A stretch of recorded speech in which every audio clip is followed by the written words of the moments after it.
Avui en Set al dia mon anem al Bioparc, o millor dit, Pepa Crespo ens porta el Bioparc. Bona nit, Pepa Crespo, directora de comunicació del Bioparc. Què tal? Molt bona nit. Molt bona nit. L'any passat vam celebrar aquest 10è aniversari en moltíssimes activitats, com un dels millors parcs d'animals del món. Quin és el balanç? Un balanç realment positiu, no? Altament positiu. La veritat és que sí. O sigui, estos 10 anys, per a nosaltres podríem dir que ha sigut un any 10, perquè molt satisfets per com ha anat respecte als visitants, etc., però sobretot perquè s'hem consolidat com aquesta referència, o sigui, s'hem consolidat en aquest top 10 mundial dels millors parcs d'animals del món, i això és una gran satisfacció. Hem estat des del principi treballant molt, sabem que som una referència, com fem les coses, i aquesta nova manera d'entendre el que ha de ser un parc d'animals, que l'objectiu no és més que apropar la natura a les persones, i en aquests 10 anys veureu d'alguna manera que la gent ho refrenda i els visitants es valoren d'aquesta manera, per a nosaltres ha sigut la major satisfacció. I només 10 anys, perquè pareix que siga molt, però 10 anys no és molt. No és molt, és molt poc. De fet, per a un parc d'aquestes característiques és molt poc de temps. L'estar en aquest top 10 en només 10 anys és realment sorprenent, perquè els parcs europeus de referència són centenaris, inclús en molts anys. Aleshores, encara això es dona una major alegria. En realitat, en València hem passat, hem accelerat, i de tindre el que era l'antic zoològic de Vivers, que estava en unes condicions que necessitava, lògicament, tots sabem, aquesta reforma i aquestes noves instal·lacions. Hem passat directament a lo que és la referència d'un parc d'animals del segle XXI, del concepte bioparc, del concepte d'oci amb causa. Aleshores, així en València, directament hem fet aquesta trajectòria molt ràpida i ara, en aquests 10 anys, la gent ja ho ha pogut veure. En complir 10 anys, però anem per als 11 ja, i això serà així en febrer, que estem a finals de gener, o sigui, estem ja. Què ens pots avançar d'aquestes programacions, d'aquestes activitats que teniu preparades per al públic? Doncs ja este mateix cap de setmana, que ja estem en febrer, estem ja en aquesta celebració de l'11, on complim 11 anys, i l'aniversari és a final de mes, però durant tot el mes de febrer, tots els caps de setmana, anem a tindre una promoció especial, en un preu especial, tant per a l'entrada del dia com per al passe anual. Van a ser l'entrada del dia 18 euros més 1 i el passe anual 38 euros més 1 per a totes les persones. Qualsevol tipus d'entrada sempre va ser en aquest preu únic. Tots els caps de setmana i l'última setmana del mes, l'última de febrer, tots els dies també. La gent sempre es pregunta, això del més 1 què vol dir? Això no ho he preguntat jo també. Perquè a més sempre ho especifiquem, fixa't que no diguem 18 o 19 o 39, ho especifiquem així, perquè el que volem és que la gent sàpia que aquest més 1 va directament a través de la Fundació Bioparc a projectes de conservació de la natura. En aquest cas va un projecte mitjançant la Conselleria de Medi Ambient, va a projectes per a salvar a la rata penada, que és l'espècie molt valenciana, seria la més emblemàtica dels valencians, que portem en tots els escuts, els equips esportius, totes les referències sempre portem la rata penada, i és una espècie d'ací que també està en perill i que també n'hi ha que recuperar. Mitjançant la Fundació Bioparc treballem moltíssim a nivell de tot el món, la veritat, tenim projectes internacionals, col·laborem en l'Institut Jane Goodall, en molts llocs, però també és molt important que fem coses així en la nostra fauna silvestre més pròxima i a més conscienciar d'aquesta manera també als valencians de que n'hi ha que tindre en compte i n'hi ha que cuidar també tot el que és la natura pròxima i les espècies més valencianes.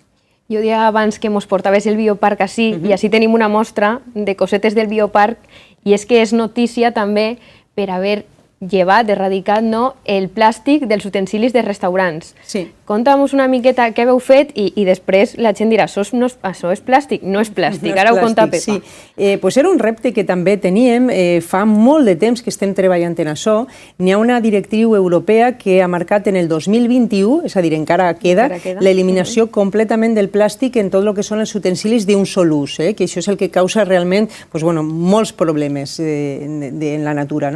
I s'hem avançat, com t'he dit, treballant molt per buscar els diferents materials i ho hem eliminat completament. És a dir, estos gots que semblen que són de plàstic, que són els que s'utilitzen, no són de plàstic, això està tot fet en fibres vegetals i és completament compostable. Els plats, els coberts, o sigui, tot el que és el menatge que tu vas a gastar en els nostres restaurants són completament compostables, inclús les palletes, no? Que fíjate que n'hi ha ara tota una tendència això, a no utilitzar estos productes quan són de plàstic perquè causen graus problemes, pues en el cas de Biopark ja està completament eliminat. I a més el que fem és a la gent, a tots els nostres visitants, els expliquem en una campanya que és això no és plàstic, que tot això té que anar dins del contenedor marró.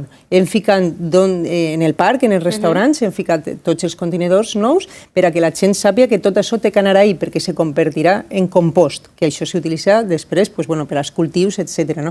I després, per supost, es manté el contenidor groc, on hi ha que depositar, per exemple, les botelles de PET, etc. O sigui, també fem la tasca de conscienciació, no és només de cuidar, per supost, les espècies en perill, etc., sinó també en el més quotidià, no? O sigui, la gent té que saber on té que reciclar, com reciclar, té que saber que no hi ha que utilitzar els plàstics d'un sol ús, perquè és un problema, i això és important. I fixa't tu també, inclús hem eliminat les monodosis típiques de les salses, de l'oli, el ketchup, etc., això ho hem eliminat també. Ahir era un poquet, estàvem preocupats... Esteu innovant moltíssim. Sí, perquè no sabíem si la gent, com ho anava a acceptar, no?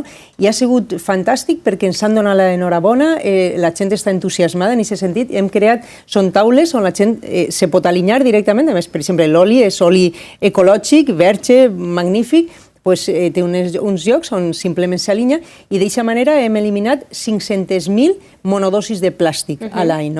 Són poquetes cosetes que tots podem fer i que al remat és molt important per a conservar el medi ambient. D'això es tracta també el Biopark, que la gent fiqui el seu granet d'arena, ho diem abans, que no és només una experiència per a conèixer animals, per a conèixer noves espècies, sinó també per a conscienciació, no? Efectivament, o sigui, de fet, aquest és l'objectiu. O sigui, òbviament, n'hi ha espècies que estan en greu perill d'extinció i sobre les que tenim que fer molta força, en plantejaments especials, en programes en els quals estem contribuint des de Biopark, que són europeus, per exemple, els goril·les, els ximpancers, n'hi ha molts en el parc. Això és molt important seguir perquè el que es tracta és de garantir la pervivència d'aquestes espècies, garantir la seva pervivència perquè pot ocórrer alguna cosa en la natura, i per almenys tindre aquesta referència, són com una arca de Noé, diguem que s'assegurem que aquestes espècies no desapareguen. Però no es tracta només d'això, sinó d'entendre la natura com un conjunt i d'apropar-se a la natura, com diem al principi, el poder contemplar la sabana, les selves, etc., i pensar que és la nostra responsabilitat el cuidar-la, el mantindre-la aixina per a les generacions futures. Es podem plantejar, per exemple, que tot el que fem nosaltres té una repercussió global en tot el planeta, siga positiu o siga negatiu. Entonces, tenim que fer tots, ficar aquest granet d'arena per a que a poc anem a canviar aquesta tendència. Estàvem parlant de les activitats de l'aniversari, però a banda, Biopark fa moltíssimes activitats durant l'any. Què més activitats tenim properament? Per exemple, el dissabte és el dia dels aiguamolls, anem a celebrar-ho en activitats especials. El que fem és, durant tot l'any, aprofitem totes les efemèrides més importants que tenen que veure en la natura, aprofitem, com te dic, per a fer activitats especials i anar donant informació concreta. Els aiguamolls són importantíssims en la comunitat valenciana, tenim així l'Albufera, però al llarg de tot el Mediterrani és una zona especialment important respecte als aiguamolls, i n'hi ha molt de desconeixements al respecte, però és absolutament bàsic per a lo que són les migracions de les aus, que d'Europa han de passar a Àfrica i després tornar. Hem de cuidar-los, hem de protegir-los, els tenim molt prop, són molt desconeguts, però ahir des de Biopark anem a fer, com te dic, per exemple, este dissabte, activitat especial vinculada a això, però està el dia del medi ambient, al llarg de l'any tenim moltíssims. I després, per exemple, també en el que és la visita habitual al parc, també hi ha activitats tots els dies, des de bon dia girafes, bon dia lemurs, per la nit també, per la nit, al llarg del dia també fins i tot el Bones Nits, fem l'encontre en els cuidadors, l'exhibició educativa, que visitar el parc no siga només veure el parc, sinó participar en totes les activitats que durant tot el dia fem. I quins reptes té ara el Biopark?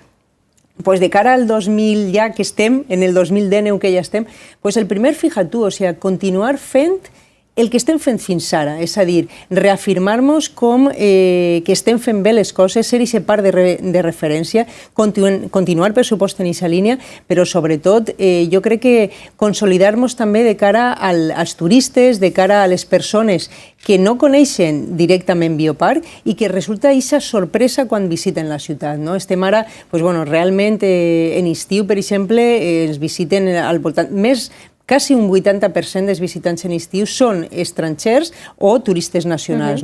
És a dir, donar-nos a conèixer encara més com aquesta referència que ja som, aquesta visita obligada o imprescindible quan vens a la ciutat, i això seria un dels reptes, o sigui, consolidar-se ahí. I després, per supost, els valencians, tenim el passe anual, el passe B de Bioparc, el ser aquesta plataforma d'encontre ciutadà, on fem moltíssimes coses, per exemple, fora en la plaça de Bioparc, on està Escipión, on està el nostre elefant, ahir organitzem les desfilades de gossos abandonats, organitzem concerts, organitzem les carreres, ser aquesta plataforma d'encontre també per a tots els valencians que ens tinguin com un lloc més habitual per a disfrutar d'aquest oci amb causa.